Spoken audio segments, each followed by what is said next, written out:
ես մեր ամբողջ ժողովրդին եմ ուզում դիմեմ, որ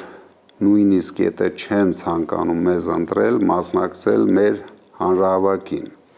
քանի որ դա մեր մեծ հաղթանակի սկիզբն է։ Մենք հունիսի 3-ին դնում ենք մեր մեծ հաղթանակի սկիզբը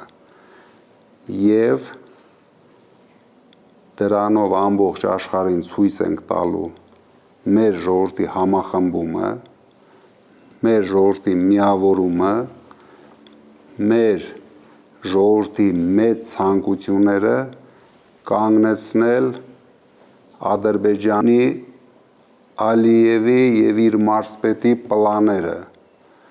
լցնել Հայաստանը ադրբեջանցիներով։ Դա լինելու է մեզ համար գլխավոր նպատակ եւ մենք հանրահավաքին շատ ակտիվ ենք դա հնչեցնելու, որովհետեւ դա միակ քայլն է այս հանցավոր պլանները կանգնեցնելու համար եւ մենք օգտագործելու ենք այդ մեծ հարթակը նորից հնչեցնելու, նորից բացատրելու մեր ժողովրդին, որ մեր երկիրը վտանգի տակ է, միասին պարտավոր ենք կանգնեցնենք